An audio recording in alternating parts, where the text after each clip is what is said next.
The mysterious death of Shelly Malone.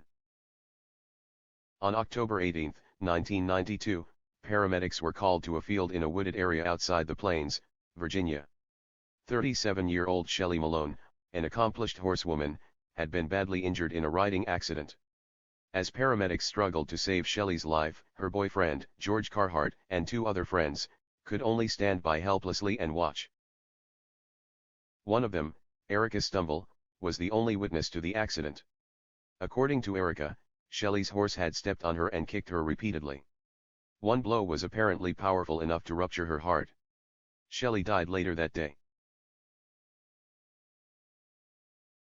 Mental death. People in horse country tend to accept occasional accidents as part of their lives. But to Shelly's family, it seemed an impossible scenario for such an experienced rider. Her mother, Frances Shawan, Shelly had been around horses since she was a young child. Shelly was born loving horses. When she was 6 or 7, she'd tell me she was going to marry a horse when she grew up. So she never ever lost her interest in horses. It was horses that brought Shelly to the Plains area in 1988. Shelly lived in a small house out in the country, a perfect place to stable her two horses. In 1990, she started dating George Carhart, who lived in New York and came down frequently to visit. However, Shelly's mother claimed that after 2 years, Shelly was ready to move on. The relationship was strained. She had related to my husband and me that she was bringing this relationship to a close. 2 days before she died, Shelly allegedly had a romantic encounter with a local attorney. Shelly's family believed George Carhart found out about the affair when he came to visit that final weekend. On the afternoon of her death, Shelly went riding with Erica Stumble. George Carhart and Carter Wiley, Erica's boyfriend, stayed behind at the house. Erica has issued only one official statement about the day's events, a written document she prepared and delivered to the police. Walked, trotted, and galloped the horses through several fields and trails. We were approximately 100 yards into a new field we had just entered. We were walking the horses side by side to cool them down. Unexpectedly, both horses spooked, or started. I was thrown and fell off to the left of my horse. I was not seriously injured. I sighted Shelly about 30 feet away. The horse stepped on her legs, face, and head, kicking her head as he did so in an apparent attempt to get away. As the horse moved away from her, I immediately ran to her. I checked her pulse and looked in her mouth to see if there were any obstructions. I noticed her left cheek was turning purplish blue, which I assumed was the result of the horse stepping on her face. Fearful of a head injury as a result of seeing the horse kick her in the head, I then concluded that the best thing to do was try to seek medical help. Erica claimed she got lost trying to find help. It would be an hour and a half before paramedics reached Shelly. Later, George Carhart called Shelly's mother in Florida. When the phone rang, he said, "Shelly's had an accident." I expected him to say she slipped and broke an arm or a leg or something. And I said, "What kind of an accident?" And he said, "She's dead."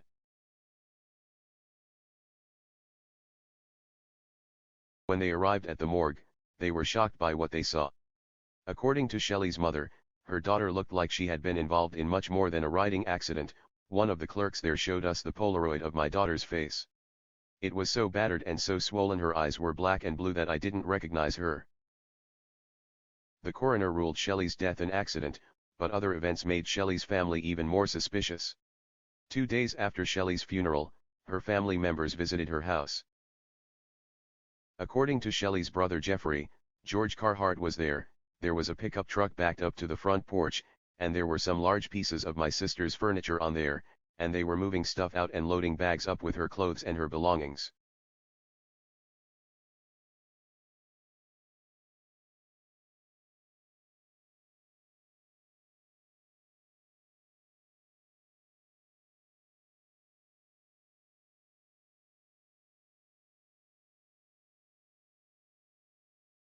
And we were, like, having a tug of war with these bags. Apparently, the clothes Shelly was wearing when she was killed had been tossed into the dump. The next day, George Carhart took Shelly's family to the local dump to retrieve them. They never found the clothes, but they say they did discover more than 2 dozen jewelry boxes from Tiffany and Cartier, all of them empty.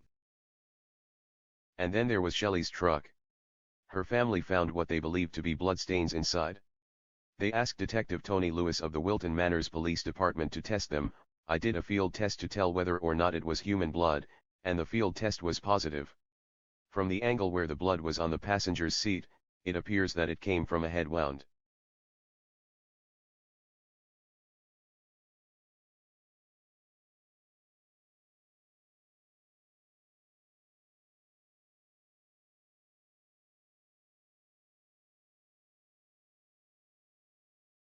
If the blood in Shelly's car was her own, it could suggest that someone used the truck to move Shelly. But according to the official scenario, only paramedics had moved Shelly after her fatal injury, and they used an ambulance. Shelly's family has tried to keep pressure on authorities with newspaper ads, letters, and phone calls. Shelly's mother, Frances, wants a full investigation, which she believes will prove Shelly was murdered. I can only think that an argument came about between Shelly and George or Shelly and Carter Wiley. I don't know which of the two. I think it wasn't a planned thing, but I think one of them struck her and killed her or felt that they had killed her or felt that they had maimed her in a very serious way. And, I think the rest of the scenario that we've been told is simply that, a scenario.